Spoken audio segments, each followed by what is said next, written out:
नमस्कार मैत्रिणींनो, कशा आहात? कीर्तीच्या टेरेस किचनमध्ये तुमचं सर्वांचं खूप खूप स्वागत आहे. आणि आज आपण बनवणार आहोत कलकत्त्याची खास डिश भोपा दही. भोपा दही म्हणजे वाफवलेलं दही. तर चला बघूया. तर मैत्रिणींनो, याच्यासाठी बिलकुल फ्रेश दही घ्यायचं.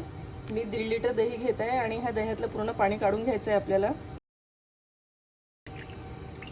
याला आपण आता छान 1 घंटा असं सेट करायला ठेवून देऊ, म्हणजे याच्यातलं पूर्ण पाणी नितळून जाईल. सध्या हेच आहे ठेवायला. 1-1.5 घंटे से ऊपर हुआ है. देखिए पूरा पानी निकल चुका है अपने इसका. वाव, पूर्ण पाणी निथळलेलं आहे.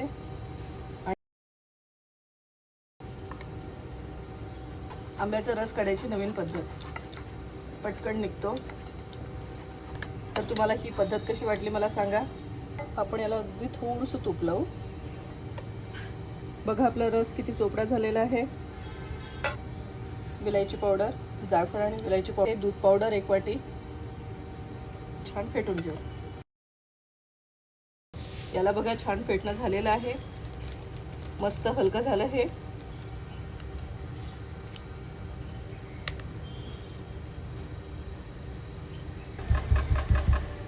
छान सेट झालेलं आहे आपलं हे. आपण याच्यावरती थोडं केशर घालू. हे पाणी आपलं छान उकळलेलं आहे. स्टीम करायला ठेवून देऊ. तर 20 मिनिटं झालेले आहे.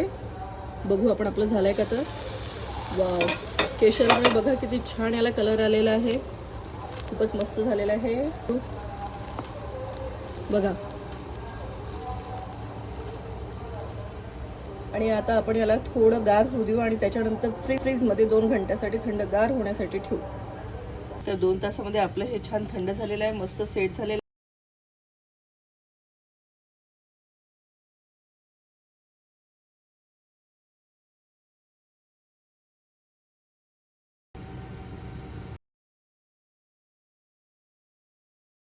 तयार आहे आपलं भापा दही म्हणजे वाफवलेलं दही. बघा आपण याच्यावरती केसर टाकलेलं आहे. तर ह्या केसरने आपला एक वेगळा रंग सोडलेला आहे आणि आंब्याचं एक वेगळं फ्लेवर आलेलं आहे याच्यामध्ये. कोणीही म्हणणार नाही की हा दह्याचा प्रकार आहे. तर तुम्ही नक्की ट्राय करा. अशाच नवनवीन पदार्थांसोबत आपण परत भेटूया. तुमची कीर्ती तुमच्यासोबत.